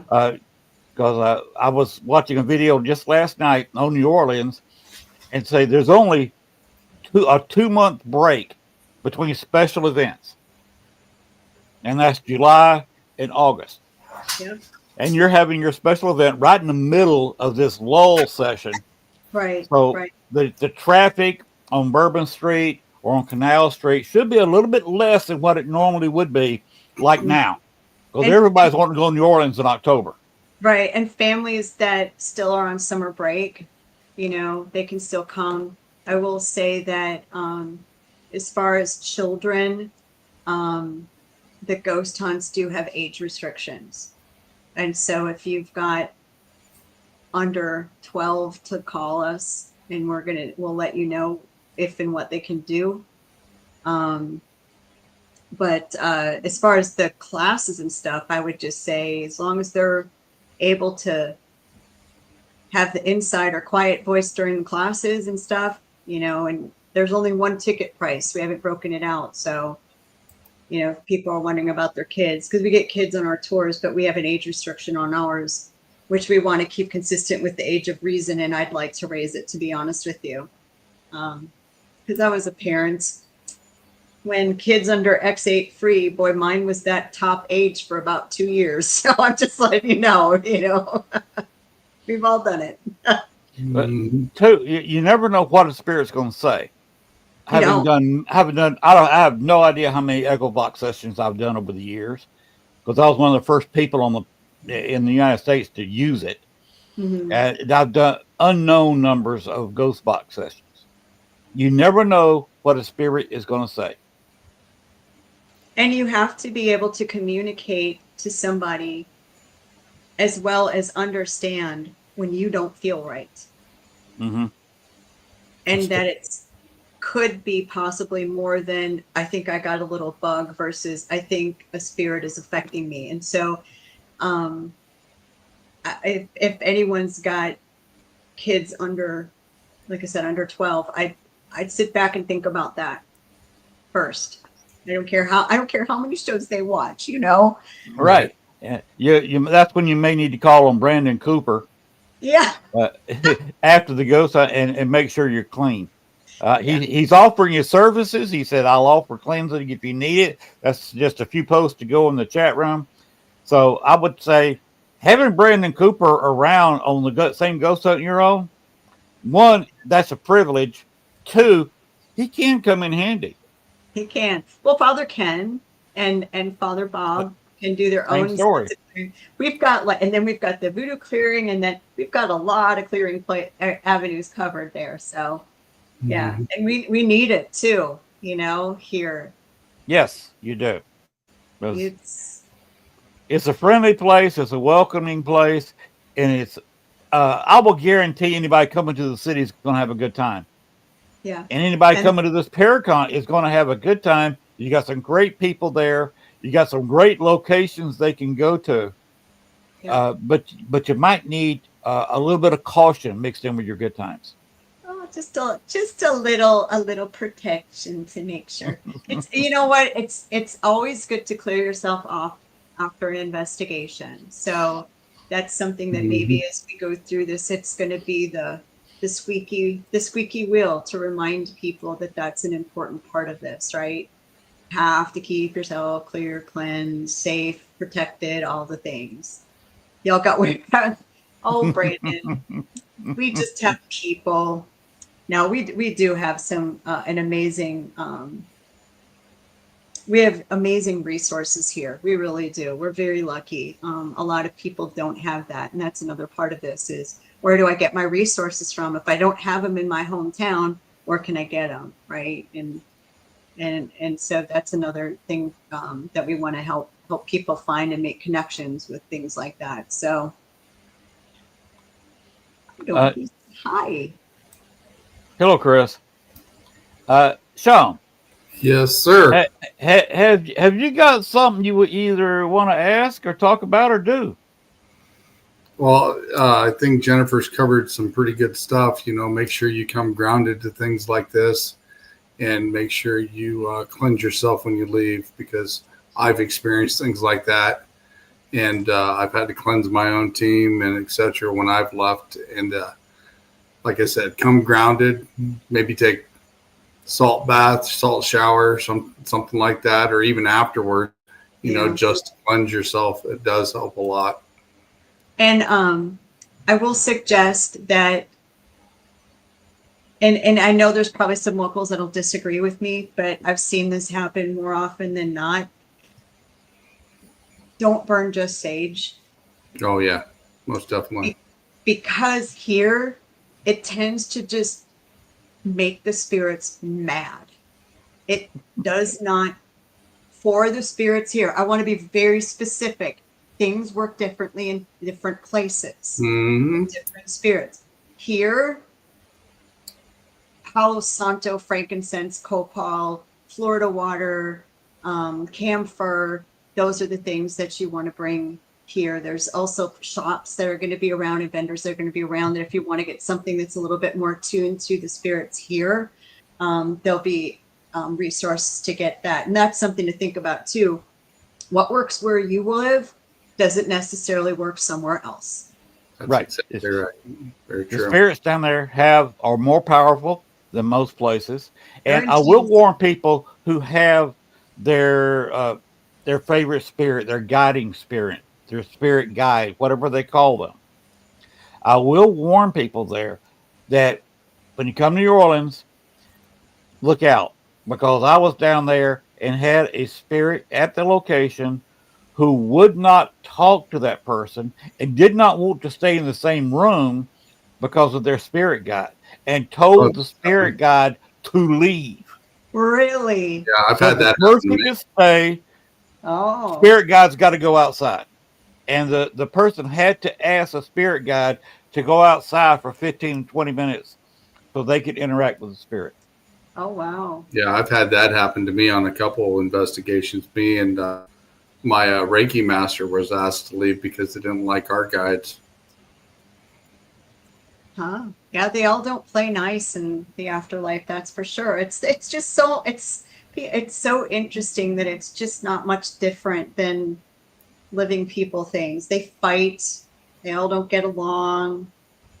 Some are a little more petty than others, some are a little bit more mean than others. I've picked up on the SLS camera 2 of them a few times fist fighting. I'm like, how's that working?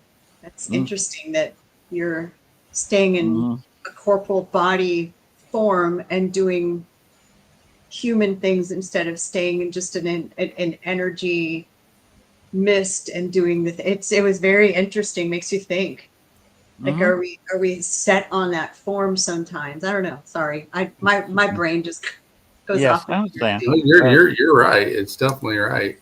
That's definitely for sure. Len, we were coming up on top of the second hour. Just to let you know. Well, I was about to just make a comment and then throw it to Jennifer one more time. I've heard them on EchoVox, people fighting, arguing. I've had people had that one instance where a man and a woman, and the guy pointed it out. This was people who lived in the 1700s, pointing out, laughing at the woman I was with, hat, because the word wig wasn't invented in 1700. So they were laughing at her wig. So some of them get petty. But Jennifer, is there anything else about the Paracon that we have not covered? No, I think we've covered a good deal. Again, we've got more things that we can add. If something's filled, join the wait list. There's always the wait list capability. Please reach out to phone, email, text. We will get back to you. But yeah, first ever, I think this is a great opportunity for people who want to really learn. Vendors, we haven't even covered vendors. So vendors, if you're interested in being a vendor, there is a vendor package. It is not available online. We do take applications because we don't want 12 of the same things, and that's the only reason. But if you're interested in being a vendor, there's a vendor request form. Fill that out, send it to me. You do have a vendor package that includes your hotel room, your table, admission, the VIP meet and greet, all that stuff. You can add on 2 more people for extra charge if you want 4 of you in a room. And those 2 other people can go to the VIP meet and greet for an extra charge. So vendors, we're looking for them. Reach out, local, not local. If you think you're a fit, come on. Haunted objects, equipment, unique stuff. Come on. We'd love to have you for sure. All right. So NewOrleansParacon.com, July 31st, August 2nd, 2026, here in the French Quarter in New Orleans. Right there. You can buy right now, although Afterpay will be enabled, I hope, within the week. So the pricing on the website now is introductory pricing. What does that mean, Len? Where do you think the price is going to go later on? Yes, it will. So take advantage of introductory prices right now. Unlike the link, which is down, Yeah, the prices will only go up as time passes. it will. But like I said, we're still going to try to keep it very affordable for anyone to be able to come and have a time in New Orleans and learn some really cool stuff for some really cool people. All right. We have gone on for about 2 hours. I know. Jennifer, you have been fabulous. Thank you. Guys, You did too. an awesome show. With your upcoming podcast, I wish you all the luck there is. Thank you. I wonder whose network it's going to be on. I can turn you on to a few people if you want. No, I know. Hopefully we'll get that running in the next 2 weeks. I keep having different issues that delay it. I guess that's just the universe saying, not yet, Jen. And that's okay. But I hope in the next 2 weeks we'll launch it. So that's going to be coming soon. And I bet your people might have something to say about that. Yeah. Okay. And I would suggest having a short video and send it to Gwen and Lee Yep. so they can show it on the other shows on this network. We will. And that way we can keep everybody advised, especially keep me and the others updated on everything.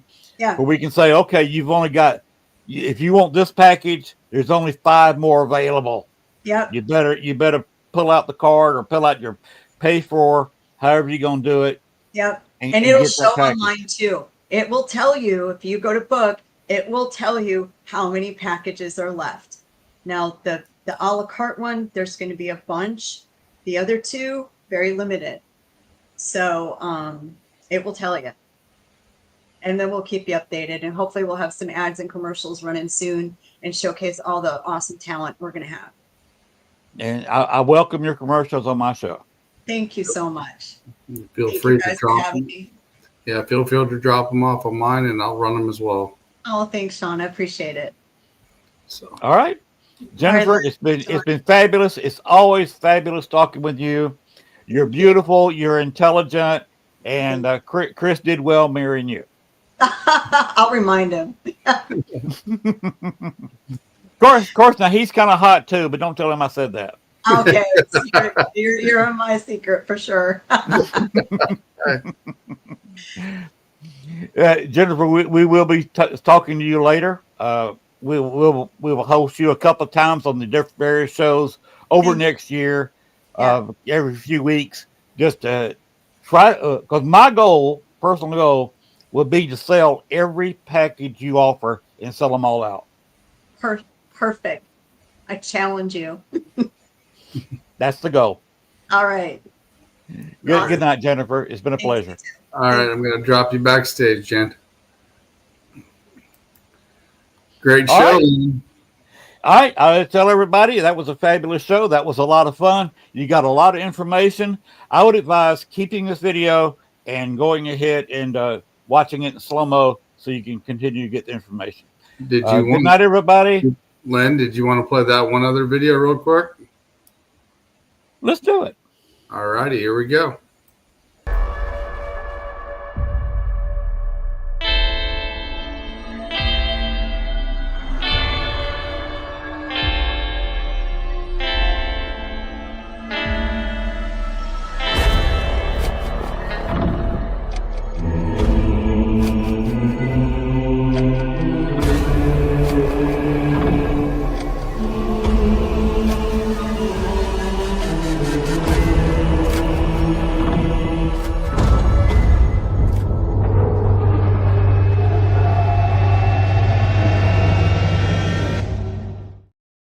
All right.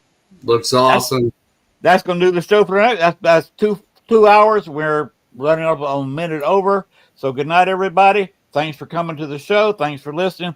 Thanks to everybody on YouTube, Facebook, and All Access Network TV. Thank you very much, Lee and Gwen, for allowing me to host my show and have put up with all my BS.